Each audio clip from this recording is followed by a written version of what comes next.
तो चलिए शुरुआत करते हैं एक बड़ी खबर के साथ, जहां हिमाचल में भूकंप के झटके महसूस किए गए हैं। सुंदरनगर के पास नाड़ू भूकंप का एपिसेंटर रहा है, केंद्र रहा है। रेक्टर स्केल पर 2.80 भूकंप की तीव्रता नापी गई है। जमीन में 5 किलोमीटर अंदर भूकंप का केंद्र नापा गया है। करीब 44 किलोमीटर तक ये भूकंप के झटके महसूस किए गए हैं। सुबह 5:51 पर धरती हिली है, भूकंप आया है। तो हिमाचल का नाड़ू जो सुंदरनगर में पड़ता है वो एपिसेंटर बताया जा रहा है। जमीन से 5 किलोमीटर अंदर ये एपिसेंटर रहा और लगभग 44 किलोमीटर तक आपको बता दें कि भूकंप के झटके महसूस किए गए हैं। रेक्टर स्केल पर इसकी तीव्रता 2.80 मापी गई है और आज सुबह 5:51 पर 17 सेकंड पर यह भूकंप के झटके महसूस किए गए हैं।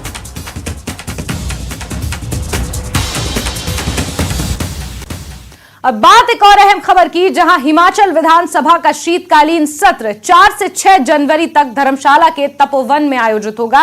25 दिसंबर को ही न्यूज 18 ने अपने दर्शकों को यह जानकारी दी थी। अब इसको लेकर नोटिफिकेशन भी जारी हो गई है। तो अहम खबर आपको बता रहे हैं, जहां 4 से 6 जनवरी तक शीतकालीन सत्र होगा, जो इस बार धर्मशाला के तपोवन में होगा। और न्यूज 18 हिमाचल ने 25 दिसंबर को ही इस बाबस्ता जानकारी दर्शकों को दी थी और न्यूज 18 की खबर पर एक बार फिर से मोहर लगी है। 4 से 6 जनवरी तक शीतकालीन सत्र होगा सरकार का। सीधे रुख करते हैं सहयोगी राजेंद्र का ज्यादा जानकारियों के साथ इसी खबर पर जुड़े हुए हैं। राजेंद्र, न्यूज 18 की खबर पर मोहर लगते हुए 4 से 6 जनवरी के बीच शीतकालीन सत्र का आयोजन होना है, इसको लेकर अतिरिक्त जानकारी। बिल्कुल जैस्मिन, 25 तारीख को जब सुखविंदर सिंह सुक्खू कोरोना से रिकवर होकर सचिवालय पहुंचे थे रविवार के दिन, उस दिन ही हमने ये जानकारी अपने दर्शकों को दे दी थी। और जिस प्रकार से शेड्यूल जो जारी हुआ है राजभवन की तरफ से, उसके अनुसार जो 4 तारीख को जब विधानसभा का सत्र शुरू होगा, जो प्रोटर्म स्पीकर हैं चंद्र कुमार, वो नवनिर्वाचित विधायकों को शपथ दिलाएंगे पद और गोपनीयता की। उसके बाद जो 5 तारीख को राज्यपाल का अभिभाषण होगा और 6 जनवरी को अभिभाषण के ऊपर चर्चा होगी। और 6 जनवरी का ही वो दिन होगा जब चर्चा के दौरान विपक्ष जो है वो अपनी बातें सदन में रखेगा। और पिछले दिनों से जिस प्रकार लगातार डी नोटिफिकेशन हो रही है इंस्टीट्यूशंस की, बड़ी संख्या में डी नोटिफिकेशन हुई। उसके अलावा स्टाफ सिलेक्शन कमीशन की अगर हम बात करें हमीरपुर की, वहाँ पर जो जिस प्रकार से पेपर लीक का मामला सामने आया पेपर होने से पहले, और फिर उसके बाद जो जांच शुरू हुई, और लगातार जो जिस प्रकार के बयान सत्ता पक्ष की तरफ से आ रहे हैं, विपक्ष की तरफ से आ रहे हैं। नेता प्रतिपक्ष जयराम ठाकुर से जब हमारी बात हुई तो उन्होंने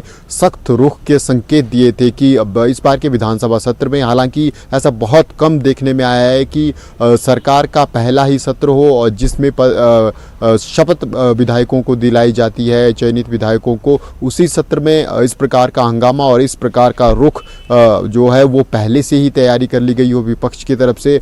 वो पूरी तैयारी है। पूर्व मुख्यमंत्री और नेता प्रतिपक्ष जयराम ठाकुर ने कहा था कि जिस प्रकार से संस्थानों को डी नोटिफाई किया जा रहा है, लगभग जो 1 साल का कार्यकाल है पूर्व सरकार का, भाजपा सरकार का, उसके ऊपर प्रश्न चिन्ह खड़ा हो गया है। उस कार्यकाल की जो प्रभाव है वो खत्म करने की कोशिश की जा रही है। ये आरोप जो है तो वो जयराम ठाकुर का वर्तमान कांग्रेस सरकार के ऊपर था। और लगातार जिस बिल्कुल राजेंद्र, आरोप प्रत्यारोप का दौर डे 1 से ही शुरू है। जब हमने देखा कि सुक्खू सरकार ने डे 1 से ही, जब सुक्खू सरकार एक्शन मोड में आई है, उसी वक्त से डी नोटिफिकेशन की बात करें, आउटसोर्स कर्मचारियों की सेवाओं को रद्द करने की बात करें, इसके अलावा हम बात करें सीमेंट फैक्ट्रियों का जो विवाद है, कई ऐसे मुद्दे हैं जो प्रदेश में खड़े हो गए हैं। हालांकि यह सत्र बहुत छोटा रहता है, लेकिन क्या हम ये माने कि काफी हंगामेदार ये सत्र रह सकता है? क्योंकि एक दिन का जो बहस का समय है, वहां पर भाजपा कोई कोर कसर नहीं छोड़ेगी कांग्रेस सरकार को घेरने के लिए।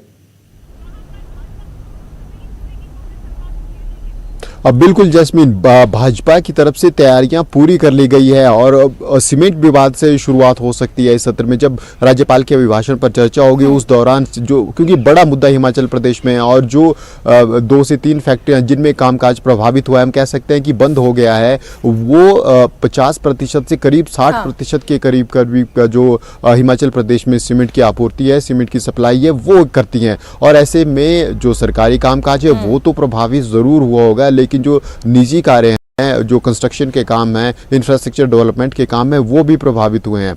तो ऐसे में बड़ी चुनौती प्रदेश सरकार के समक्ष रहेगी इस सत्र के दौरान विपक्ष के हमलों को झेलने का। हालांकि कोशिश प्रदेश सरकार की तरफ से की गई है कि सीमेंट विवाद को किसी न किसी प्रकार से हल किया जाए। कमेटी बनाई गई है, अधिकारियों की सब कमेटियां बनाई गई हैं। उससे पहले विधायकों ने भी जब मुख्यमंत्री यहाँ पर मौजूद नहीं थे तो उप मुख्यमंत्री और विधायक उनकी तरफ से भी लगातार कोशिशें की गई है। इसके अलावा जो वादे हैं प्रदेश सरकार के वो भी इस सत्र में जरूर गूंज सकते हैं। जब कांग्रेस ने चुनावी मैदान में कांग्रेस उतरी थी तो उस वक्त वादा किया गया था, चाहे वो 300 यूनिट बिजली फ्री देने की बात हो, महिलाओं को जो 1500 रुपए देने की बात की गई हो, गोबर खरीदने की बात हो, जो गारंटियां कांग्रेस की तरफ से जारी की गई थी उनके ऊपर भी जरूर बीजेपी कांग्रेस को घेरना चाहेगी। इसके अलावा अभी तक मंत्रिमंडल का गठन नहीं हो पाया है, वो बड़ा मुद्दा रहेगा विधानसभा में। विपक्ष इस चीज को भी भुनाना चाहेगा और इन सबसे पहले 4 तारीख को जब विधानसभा सत्र शुरू होगा, यही बात आपसे जानना चाहेंगे क्योंकि मंत्रिमंडल का गठन नहीं हो पाया है अभी तक सुखू सरकार में। तो बिना मंत्रिमंडल के गठन के जब सुखू सरकार सदन में पहुंचेगी, जब ये सेशन शुरू होगा, तो कहीं ना कहीं भाजपा इस मुद्दे पर भी कांग्रेस को घेर सकती है। साथ ही एक सवाल ये भी होता है कि भ्रष्टाचार को लेकर भी सियासत काफी गरमाई हुई है। हमीरपुर पेपर लीक मामले को लेकर भी यहां पर वाद विवाद हो सकता है, वार पलटवार सदन में देखने को मिल सकता है।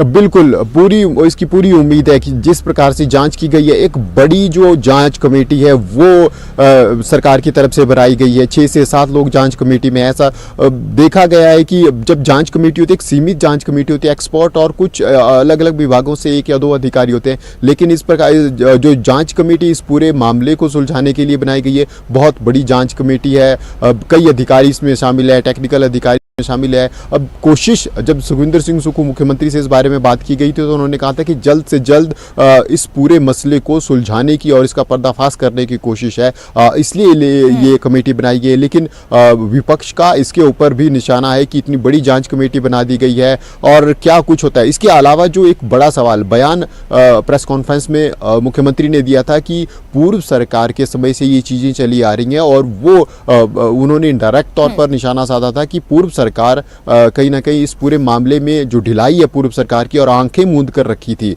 भाजपा सरकार ने, उसी के कारण ये जो पेपर लीक जैसी विवाद है, जो घटना है सामने आ रही हैं। उसको लेकर भी विपक्ष निशाना साध रहा है कि राजनीति से प्रेरित ये सारी चीजें हो सकती हैं। तो ऐसे में देखना, इसके अलावा मंत्रिमंडल को जैसी आपने बात की, ये जरूर बड़ा विषय रहने वाला है। और इससे पहले 3 तारीख को कांग्रेस वहां पर पहुंचेगी। मुख्यमंत्री सुखविंदर सिंह सुक्खू, नेता उप मुख्यमंत्री, इसके अलावा कांग्रेस प्रदेश अध्यक्ष वहां पहुंचने वाली है। आभार रैली का कार्यक्रम जो है तो वो जोरावर स्टेडियम में हो सकता है। जो पिछली बार ये शेड्यूल विधानसभा सत्र तय किया गया था, उस वक्त भी ये आभार रैली जो है तो वो धर्मशाला के जोरावर स्टेडियम में निर्धारित की गई थी, लेकिन उस वक्त क्योंकि विधानसभा सत्र रद्द हो गया था तो इस बार उम्मीद की जा रही है कि इस बार जो है तो वो 3 तारीख को ये कार्यक्रम होगा और 3 तारीख को जो है तो कांग्रेस एक बड़ी रैली जोरावर स्टेडियम में आयोजित करना चाहेगी और प्रदेश भर में एक बड़ा संदेश भी देना चाहेगी। 3 तारीख को कांग्रेस आभार रैली ऑर्गेनाइज करेगी और उसके बाद 4 से 6 जनवरी तक ये शीतकालीन सत्र चलेगा, जो काफी हंगामेदार रहने के आसार दिख रहे हैं।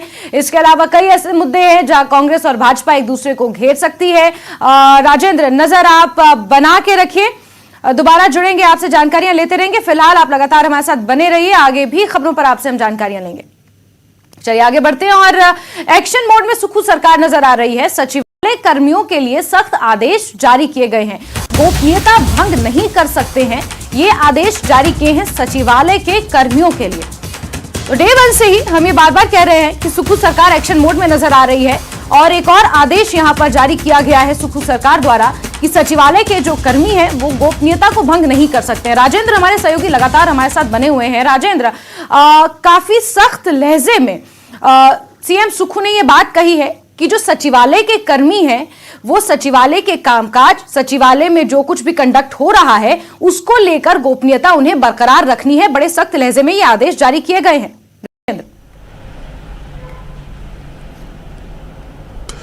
जैस्मिन, इस निर्णय को, इस आदेश को दो तरीकों से देखा जा सकता है। पहला तो ये कि नई सरकार बनी है, एक जो अपनी पकड़ और एक दबाव जो कर्मचारियों के ऊपर बनाने की कोशिश की जाती है ताकि कामकाज तेज गति से हो सके और जिस प्रकार से आदेश दिए जा रहे हैं उनको तेज गति से इम्प्लीमेंट किया जा सके, उसका भी एक इनडायरेक्ट तौर पर ये तरीका रहता है कि आदेश इस प्रकार के जारी होते रहते हैं समय समय के ऊपर।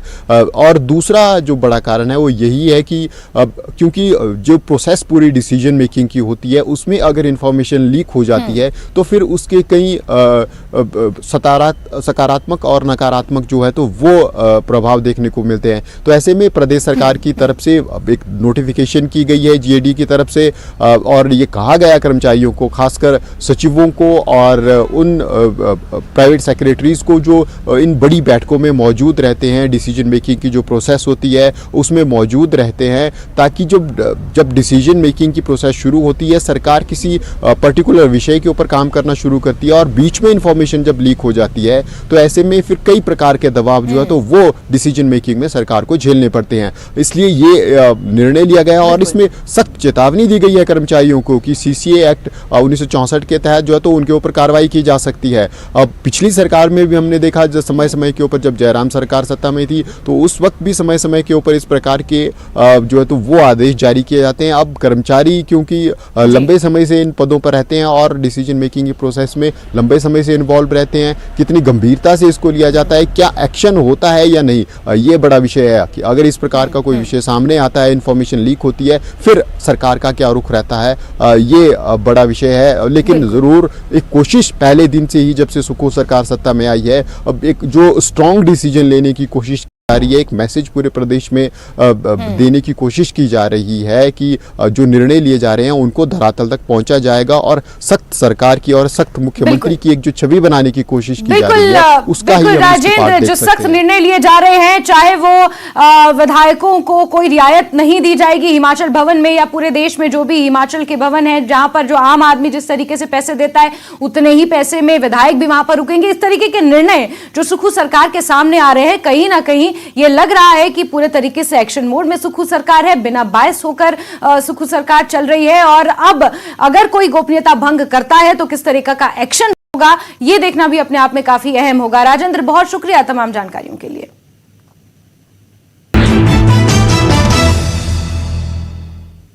और ब्रेक के बाद में आगे बढ़ते हैं। स्काउट एंड गाइड्स के एक प्रतिनिधि मंडल ने निदेशक उच्च शिक्षा अमरजीत शर्मा की अध्यक्षता में मुख्यमंत्री सुक्खू से मुलाकात की। इस दौरान सीएम को संगठन की विभिन्न गतिविधियों के बारे में बताया। यहां सीएम ने स्काउट एंड गाइड्स के किए जा रहे अच्छे कार्यों की सराहना की और समाज की भलाई के लिए विभिन्न गतिविधियों का विस्तार करने के आदेश दिए।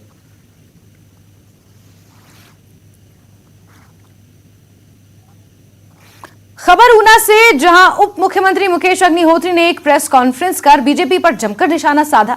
मुकेश अग्निहोत्री ने कहा कि बिना बजट सैकड़ों संस्थान खोलने को लेकर जयराम सरकार का गिनीज बुक में नाम दर्ज होगा।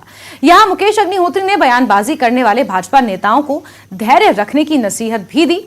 उप मुख्यमंत्री ने कहा कि कांग्रेस की सरकार वॉल्वो माफिया के साथ साथ नशा और खनन माफिया के खिलाफ सख्त एक्शन लेगी।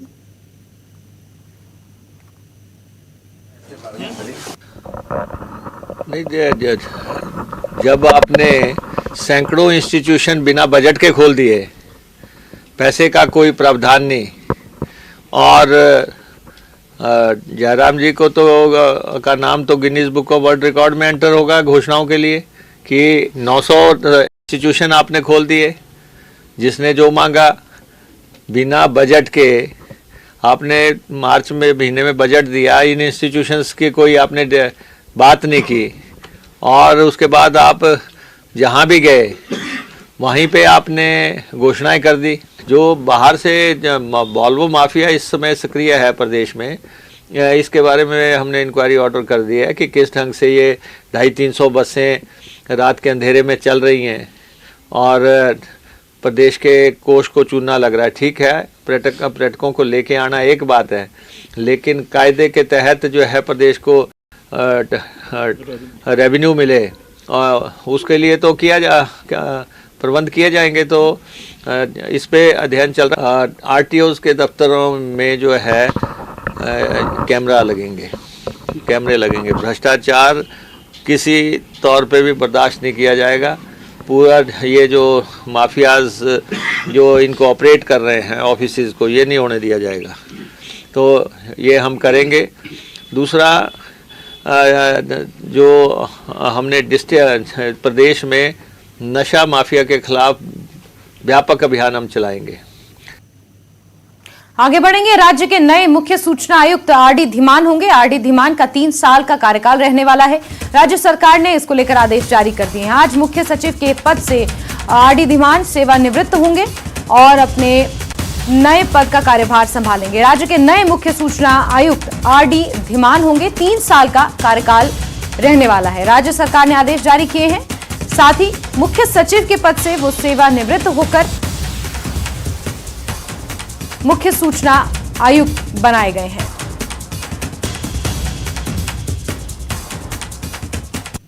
कांग्रेस के वरिष्ठ नेता संजय दत्त हिमाचल के दौरे पर रहेंगे। इस दौरान वो राहुल की भारत जोड़ो यात्रा का संदेश हिमाचल के लोगों तक पहुंचाएंगे। ये संदेश कांग्रेस हाथ से हाथ जोड़ो अभियान के जरिए लोगों तक पहुंचाएगी।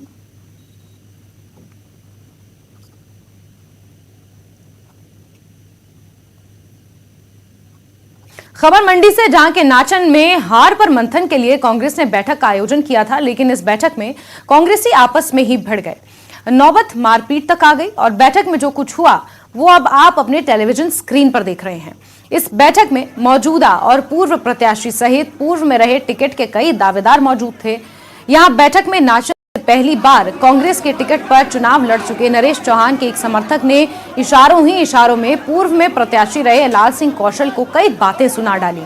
यहां तक कि पैसे खाकर पार्टी के लिए काम ना करने का आरोप भी लगाया, जिस पर पूर्व प्रत्याशी लाल सिंह कौशल तैश में आ गए और उसके बाद दोनों गुटों के बीच जमकर मारपीट हुई। इस मारपीट में कुर्सियों से भी हमले किए गए। कांग्रेस की बैठक में हुई मारपीट चर्चा का विषय बनी हुई है और इसका वीडियो भी सोशल मीडिया पर अब जमकर वायरल हो रहा है।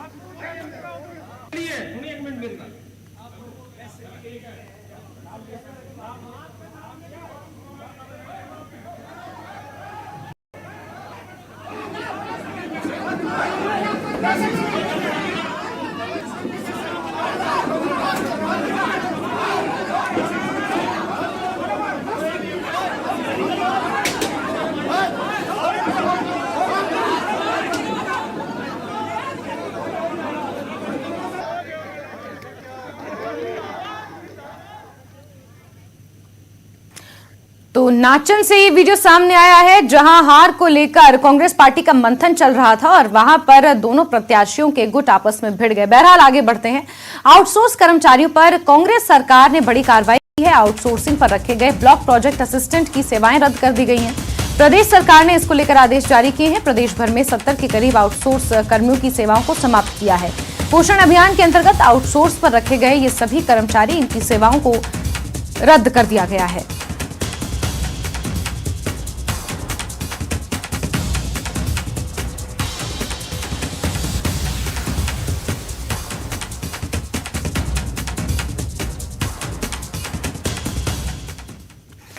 प्रदेशवासियों को 300 यूनिट निःशुल्क बिजली उपलब्ध करवाने के लिए सुखू सरकार ने कवायद शुरू की है। इसको लेकर प्रदेश सचिवालय में मुख्यमंत्री ने बिजली बोर्ड की बीओडी में हिस्सा लिया और बोर्ड की आर्थिक स्थिति और उत्पादन क्षमता के बारे में विस्तार से जानकारी ली। इसके अलावा उन्होंने बिजली उत्पादन बढ़ाने पर भी लंबी बातचीत की। बिजली बोर्ड के साथ बैठक के बाद मुख्यमंत्री ने प्राइवेट इन्वेस्टर्स के साथ भी बैठक की। प्रदेश में बिजली उत्पादन बढ़ाने की संभावनाओं पर चर्चा हुई। यहां सरकार ने निजी कंपनियों को जल्द विद्युत क्षेत्र में निवेश के लिए आकर्षित करने के लिए जल्द एक खुली नीति लाने का फैसला भी लिया है।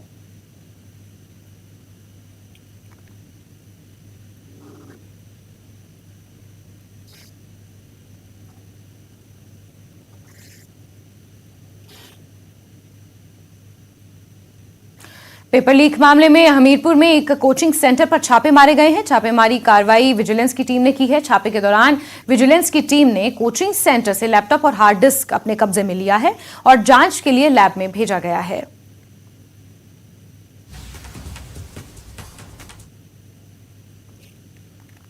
और राजधानी शिमला नए साल के जश्न के लिए पूरे तरीके से तैयार है। यहां पर काफी संख्या में पर्यटक पहुंच रहे हैं। वहीं शहर के सभी होटल्स भी पूरे तरीके से पैक हो चुके हैं। इसके साथ ही पुलिस विभाग ने शहर में कानून व्यवस्था और ट्रैफिक प्लान तैयार कर लिया है। पुलिस जवानों की तैनाती की गई है। इसके अलावा रोड और रिज मैदान पर सीसीटीवी कैमरे से भी पुलिस लोगों पर नजर बनाए हुए है। जिला एएसपी शिवानी महल ने कहा कि नए साल के जश्न मनाने के लिए काफी संख्या में कई राज्यों से पर्यटक शिमला आ रहे हैं। हर रोज 3000 से ज्यादा पर्यटकों की गाड़ियां शिमला पहुंच रही हैं।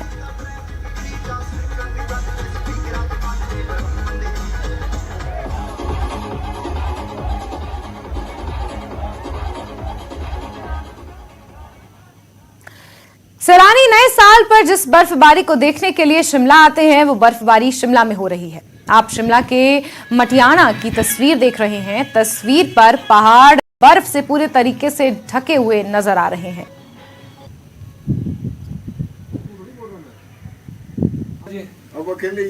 अब हम जाने